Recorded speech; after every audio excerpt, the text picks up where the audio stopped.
The USB drive hit the marble floor with a soft click that echoed through the empty executive suite like a gunshot in Juan Lim's mind. He'd been careless, exhausted from 18-hour days, managing both his legitimate real estate empire and the darker operations that funded it. He'd let the encrypted device slip from his fingers, evidence of his rival's embezzlement operation, worth millions, dangerous enough to start a war between organizations, now skittered across polished stone. Before he could retrieve it, small brown fingers picked it up. "You dropped this, mister." Juan froze. A child stood before him, black, maybe 5 years old, wearing a faded purple shirt that hung past her knees like a dress. No shoes. Hollowed cheeks that spoke of too many missed meals. 2 puffs of natural hair decorated with mismatched plastic beads. Eyes too knowing, too wary for someone so young.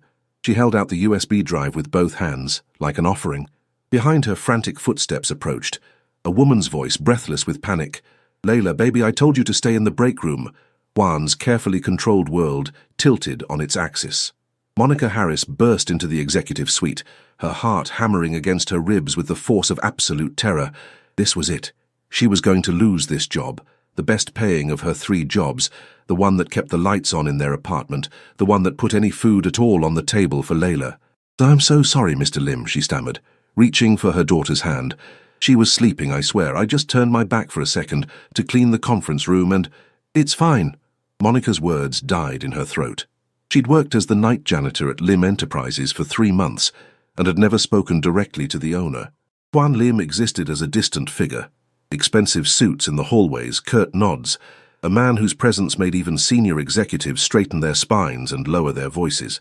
Now he stood less than 6 feet away, and Monica understood the fear. He was young, maybe early 30s, tall for a Korean man, black hair styled in a modern undercut, sharp jawline, eyes so dark they appeared black in the low lighting. A white dress shirt with the top 4 buttons undone revealed smooth skin and the edge of a tattoo curling up the right side of his neck, something fierce and elegant. Despite the late hour past midnight, he looked perfectly composed except for the faint shadows beneath those intense eyes. Powerful, dangerous, the kind of man Monica's instincts screamed to avoid. "Mama, he dropped this." Layla held up the small device, oblivious to her mother's panic. "I gave it back. You always say we got to return things that aren't ours." "That's right," Juan said, his voice softer than Monica expected. He crouched down to Layla's eye level, moving with controlled grace. "Thank you for being honest." Layla took a small step backward, pressing against her mother's legs. Her fingers found the worn fabric of Monica's work uniform, navy blue scrubs bearing the janitorial company's logo. "What's your name?" Juan asked. "Layla Marie Harris," the little girl whispered. "I'm 5 years old. My birthday was last month, but we didn't have cake 'cause—" "Layla," Monica's voice came out sharper than intended. Heat flooded her cheeks. The last thing she needed was her daughter announcing their poverty to her employer. But Juan's expression didn't change. He straightened, slipping the USB drive into his pocket, then studied Monica with unsettling focus. She resisted the urge to check her appearance. She knew what he saw. A 26-year-old woman aged by struggle, her warm amber skin dull from exhaustion, natural hair pulled back in a simple bun beneath her work cap, dark circles under light brown eyes that used to be bright. "You bring your daughter to work every night?" he asked. Monica lifted her chin. Pride was all she had left. "I can't afford childcare on night shift wages. She sleeps in the break room. She doesn't touch anything, doesn't make noise, doesn't get in the way." "If that's a problem—" "How old are you?" The question caught her off guard. "What?" "Your age. 26. Why does that matter?" "Single mother." Monica's jaw tightened.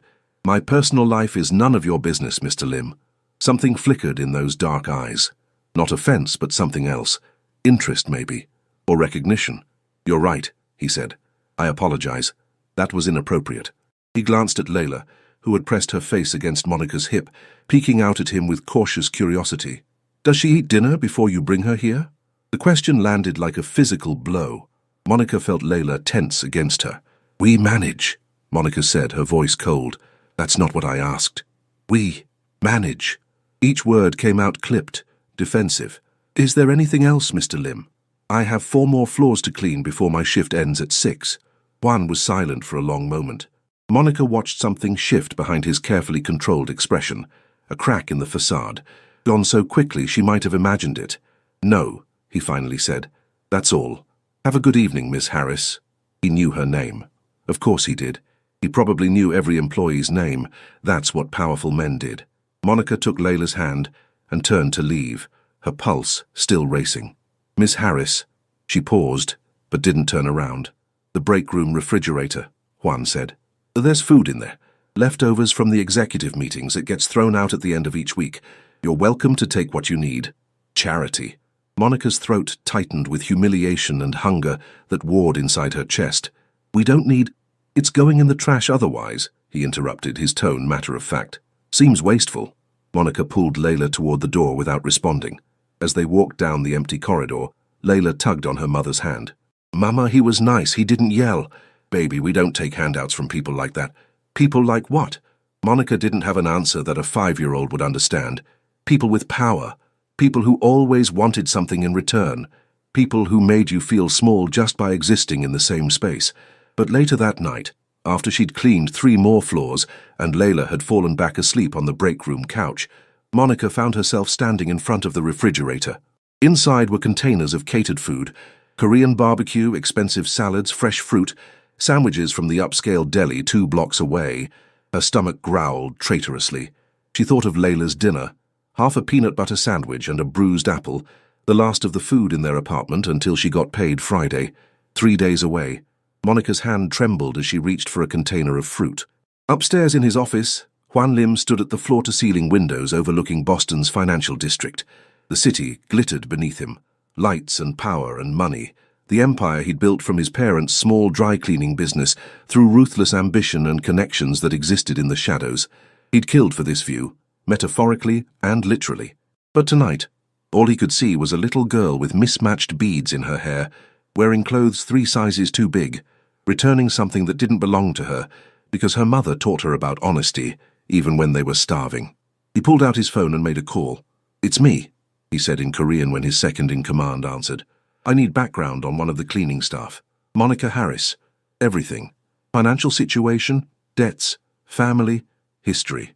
I want it by morning." "Boss, it's 1 in the morning. Did I stutter?" "No, sir, I'll have it by 8. Juan ended the call and returned his attention to the windows. Below, the city hummed with late-night life, cars on the street, lights in apartments, people living their separate existences, unaware of each other's struggles. He touched the tiger tattoo on his neck, a habit from his teenage years when he'd first entered this life. The traditional Korean design represented protection, strength, courage. His mother had cried when she saw it. Tonight, for the first time in years, Juan thought about the woman who'd raised him alone in this country, working 3 jobs, bringing him to work sometimes because she couldn't afford a babysitter, feeding him before herself even when food was scarce. He'd been that hungry child once. The memory settled in his chest like a stone. Monica discovered the groceries on Thursday morning. She'd stumbled home at 7 a.m. After her warehouse shift, Layla dozing against her shoulder, keys fumbling in her exhausted grip. When she opened the apartment door, she nearly tripped over the boxes. 4 large boxes from an upscale grocery store packed with food. Real food. Fresh vegetables, fruit, rice, chicken, milk, bread, eggs, even snacks for children. No note, no explanation. Monica's first instinct was to shove them back into the hallway. Her second was to call the police. Her third, as Layla woke up and saw the food, was to cry, "Mama, look, is it for us?" Layla's eyes went wide with wonder at the sight of the colorful packages. I don't know, baby." But she did know. Somehow she knew exactly who had done this. Friday night at Lim Enterprises, Monica worked with her jaw clenched tight, anger and confusion churning in her stomach. When she finished the executive floor at 1 a.m., she found Juan Lim still in his office, door open, tie discarded, working at his desk with the focused intensity of a man who never stopped. She knocked on the doorframe. He looked up, unsurprised, as if he'd been expecting her. "Ms. Harris, I need to speak with you. Come in." Monica stayed in the doorway. Layla was sleeping downstairs. She had maybe 10 minutes. "The groceries. That was you." It wasn't a question. Juan leaned back in his leather chair, studying her with those unreadable dark eyes. "Yes. I can't accept them. They've already been delivered. Then I'll return them." "To whom?" "There's no receipt. No return address." Monica's hands curled into fists at her sides. "I don't need your charity, Mr. Lim. I don't know what you think this buys you, but it buys me nothing." His voice remained calm, infuriatingly even. Your daughter is 5 years old and malnourished. You work 3 jobs and still can't afford basic necessities. I'm not blind, Miss Harris. The truth, spoken so plainly, felt like a slap. Monica's throat tightened. That's none of your business. You made it my business when you brought your child into my building every night. Juan stood, moving around his desk with that predatory grace that made Monica's instincts scream danger. He stopped 6 feet away, close enough to feel threatening, far enough to be respectful. I'm offering help. No strings, no expectations, no payback required. Nobody does that. Everyone wants something. Then I'm nobody. Why? The word burst out of her, raw and desperate. Why do you care? You don't know us. We're nothing to you. I clean your floors, that's all. So why? For the first time, something cracked in Juan's controlled expression. His jaw tightened. He touched the tattoo on his neck unconsciously, and Monica glimpsed something beneath the expensive suit and cold authority, something human and hurt. My mother was a cleaning woman, he said quietly, switching to Korean before catching himself and continuing in English.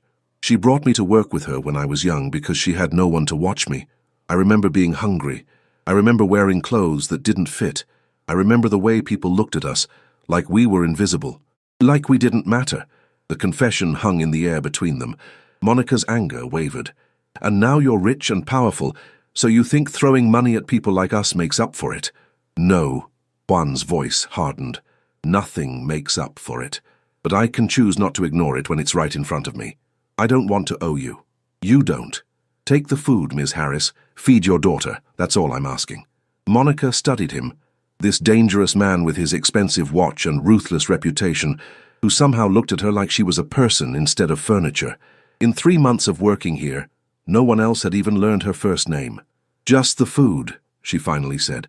Nothing else. Agreed. She turned to leave, then paused. Thank you, she forced out, for seeing us. When she left, Juan returned to the windows. He pulled out his phone and texted his assistant. Order more groceries. Same address. Weekly deliveries. Add children's vitamins and clothes for a 5-year-old girl, size small, and toys, educational ones. The response came immediately. Budget limit? Juan stared at the question, then typed, no limit. 2 weeks later, Layla appeared at Juan's office door holding a piece of paper. Mr. Juan? Her small voice echoed in the hallway. He looked up from his laptop to find the little girl standing there in new clothes, a pink sweater that actually fit, jeans without holes, sneakers with cartoon characters. Her hair was styled in fresh braids. She looked healthier, her cheeks less hollow, eyes brighter. Layla, does your mother know you're up here? She's in the bathroom on floor 2. I wanted to give you this. She walked forward and placed the paper on his desk. A drawing. Crayon on white paper. 3 figures holding hands, a tall man in black, a woman with brown skin and curly lines for hair, and a small girl between them. Hearts floated around them. At the bottom, in careful letters, Thank you, Mr. Juan. Something shifted in his chest. Warm and unfamiliar and terrifying. You drew this for me? Uh-huh. Mama says you're the reason we have food now. And my new shoes. She pointed at her feet proudly. They light up when I walk. See? She stomped, and the sneakers flashed purple and blue. Juan found himself smiling, actually smiling for the first time in months. They're very nice shoes. Do you like the picture? I love it. Thank you, Layla. Her answering grin transformed her entire face. Mama says I gotta be polite and grateful. So, thank you. For the food and stuff. You're welcome. Are you nice? Mama says I shouldn't trust people just 'cause they give us things, but you seem nice. The question was so direct, so innocent, that Juan didn't know how to answer. Was he nice? He'd done things that would send him to prison for life. He'd hurt people, ordered deaths, built an empire on violence and fear. But looking at this child with her handmade drawing and light-up shoes, he wanted to be. I try to be, he finally said. Sometimes. That's okay. Mama says trying is important. Layla tilted her head, studying him with that unnerving wisdom children sometimes possessed. You look sad. Are you sad? Layla Marie. Monica's voice carried from the hallway, sharp with panic. Uh-oh, bye, Mr. Juan. Layla darted toward the door, nearly colliding with her mother. Monica appeared, breathless, work gloves still on. I'm sorry, I told her to stay. She brought me a gift. Juan held up the drawing. I'm honored. Monica's expression softened as she looked at the crayon figures. Something passed over her face, complicated and conflicted. "Come on, baby," she said to Layla. "Let Mr. Lim work." As they left, Juan heard Layla's voice echo back. "I like him, Mama. He has a nice smile."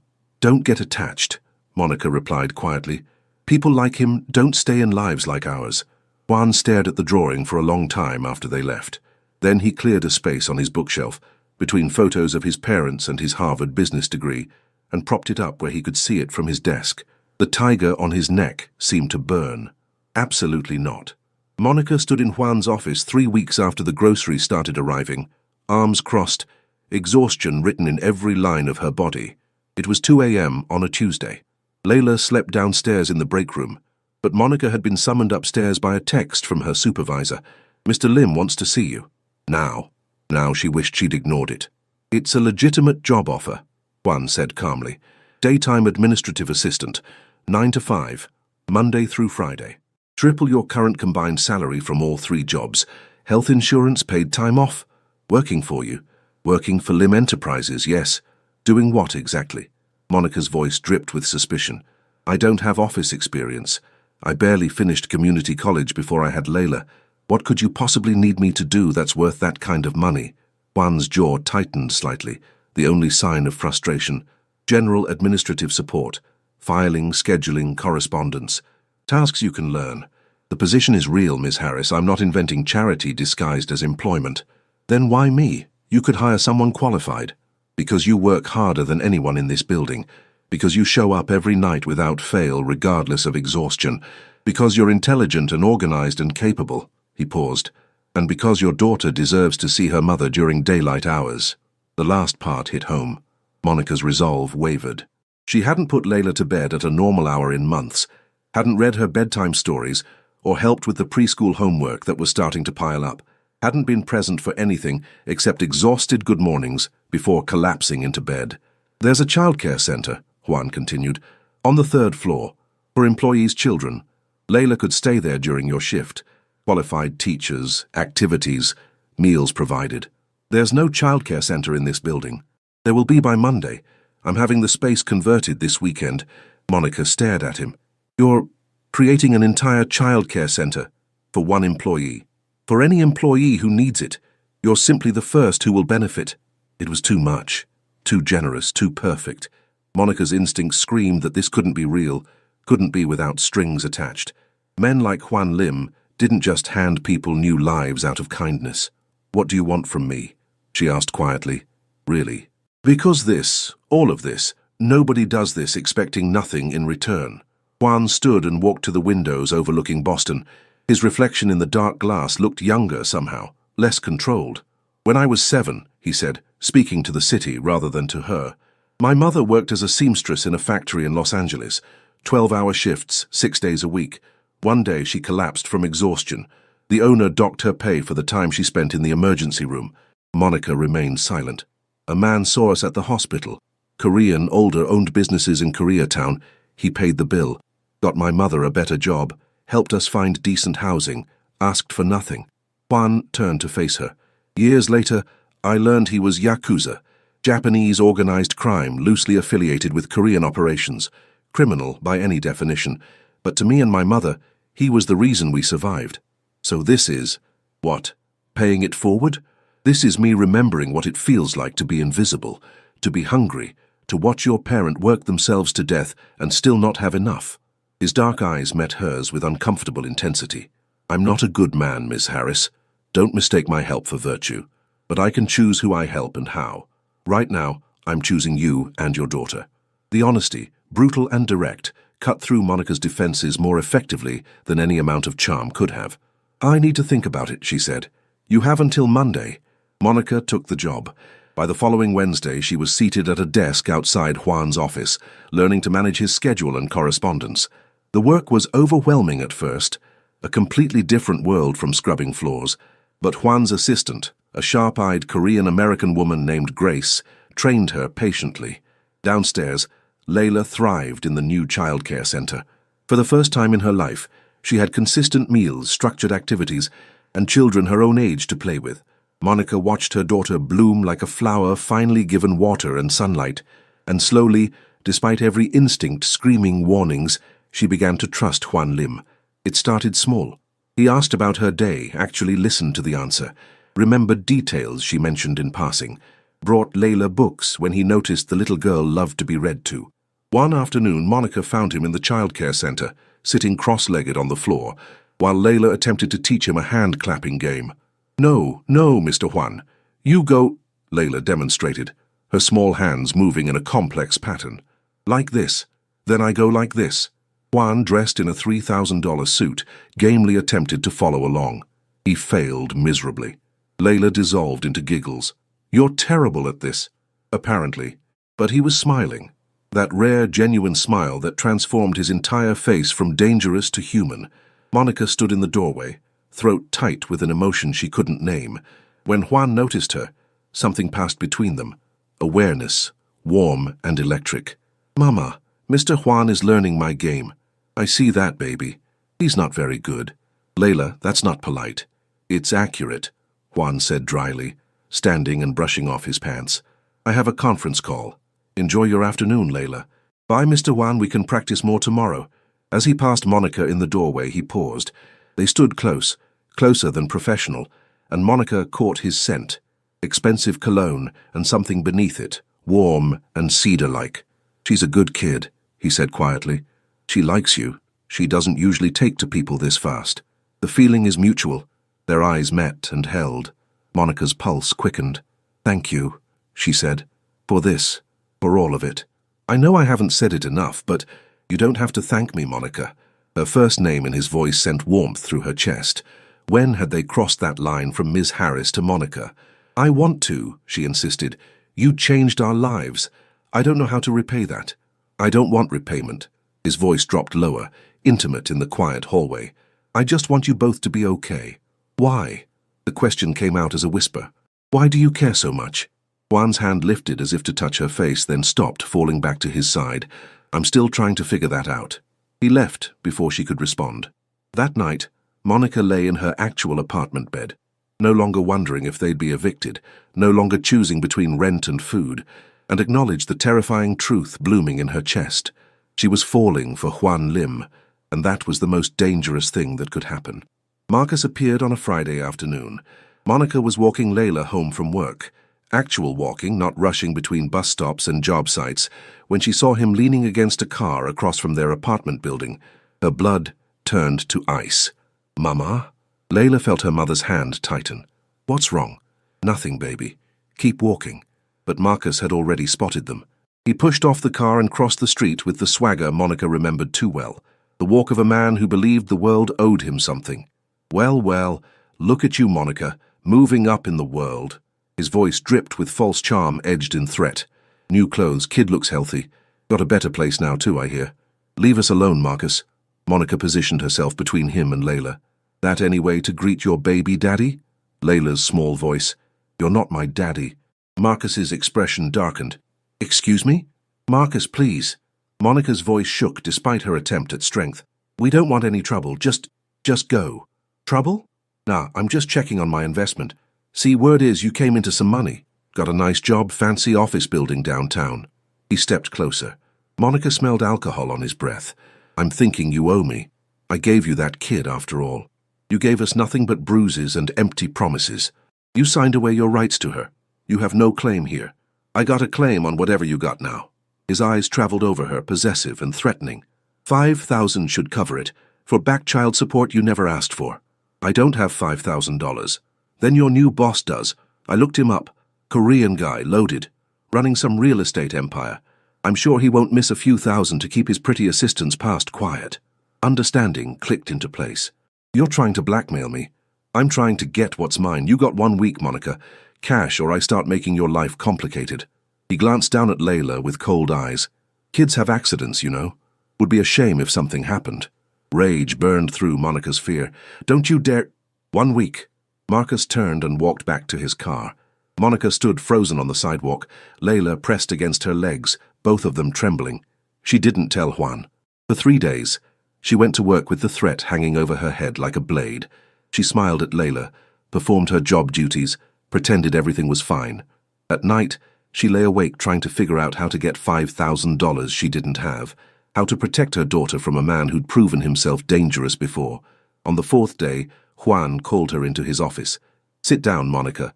His voice was cold, the voice she imagined he used when conducting the darker parts of his business.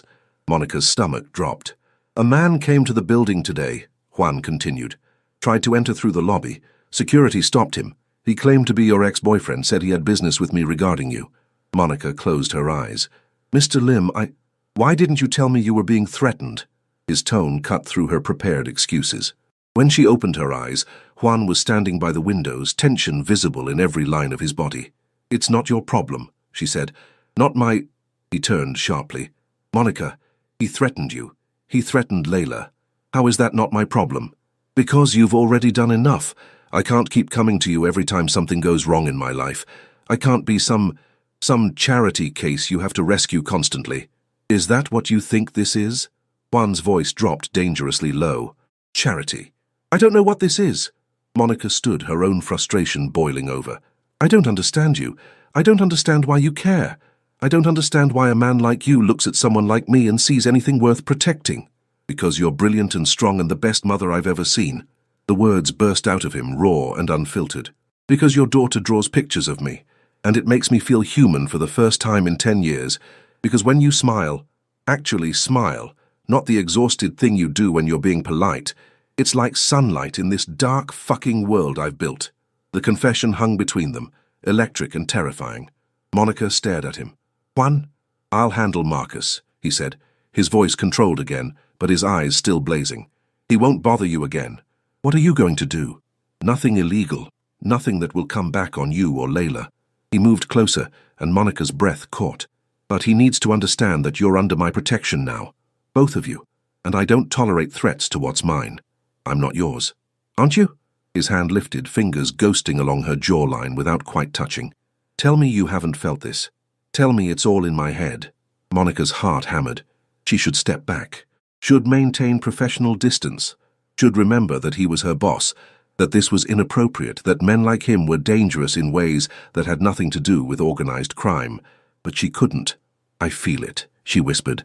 "God help me, I feel it. But that doesn't mean—" Juan's phone buzzed. He glanced at it and his expression shifted into something cold and lethal. Marcus just tried to grab Layla from the childcare center. Monica's world stopped. "Security has him restrained. She's safe. She's locked in the reading room with 2 guards and doesn't know anything happened." His eyes met hers. "But this ends now." What happened in the next hour, Monica never fully learned. She held Layla in the reading room, while voices carried from somewhere below, heated Korean mixed with English, followed by silence. When Juan finally appeared, his suit jacket was gone, his white shirt slightly wrinkled. His knuckles bore faint marks that would bruise by morning, but his expression was calm. "He's gone," Juan said simply. "He won't be back. Ever." "What did you—" "Don't ask questions you don't want answered." He crouched down to Layla's level. "Hey, sweetheart. You okay?" "There was a mean man," Layla said, her voice small. "He said he was my daddy, but he's not. My daddy would be nice like you." Something cracked in Juan's expression. He pulled Layla into a gentle hug, and over the little girl's head, his eyes found Monica's. In that moment, Monica knew 2 things with absolute certainty. First, that Juan Lim had done something terrible to Marcus, something permanent. Second, that she loved him anyway.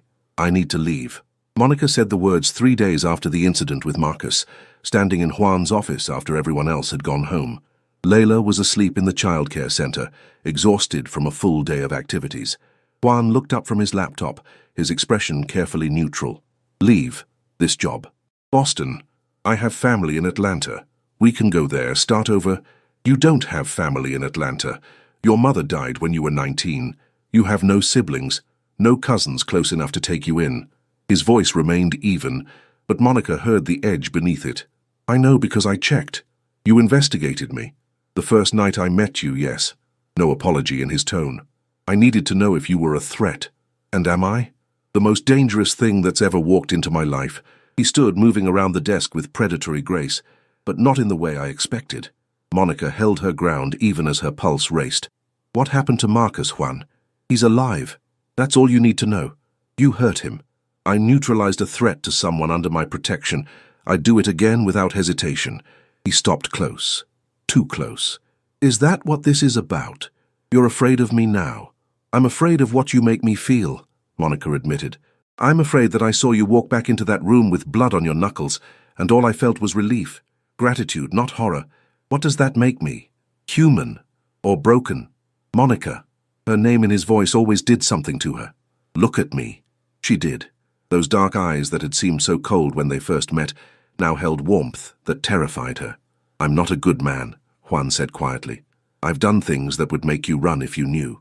I've built my empire on foundations that wouldn't survive scrutiny.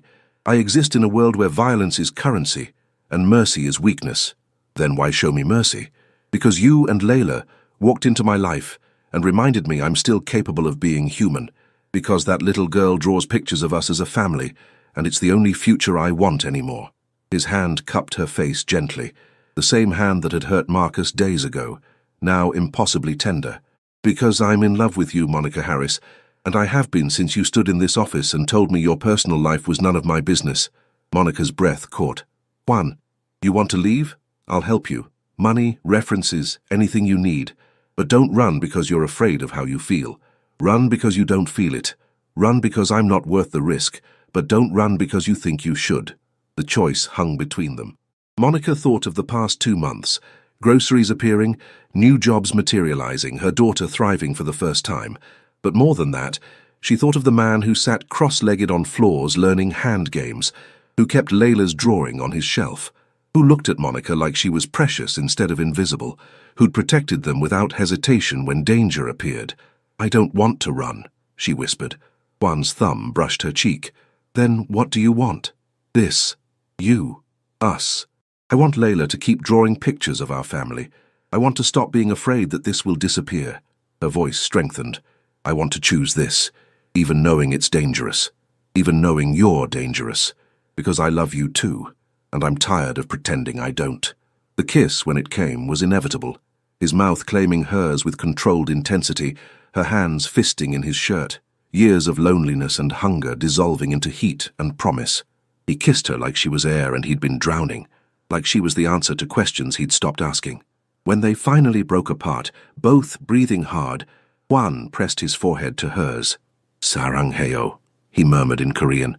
Saranghe, I love you. I don't know what that means, but I love you too. He smiled against her lips. I'll teach you. I'll teach you everything. A small voice from the doorway. Are you guys kissing? They sprang apart to find Layla standing there, rubbing sleep from her eyes, her expression more curious than upset. Monica's face flamed. Layla, baby, you should be... Does this mean Mr. Juan is going to be my daddy now? The question, so innocent, so hopeful, hit them both like a physical force. Juan crouched to Layla's level, his movements careful. Would you want that?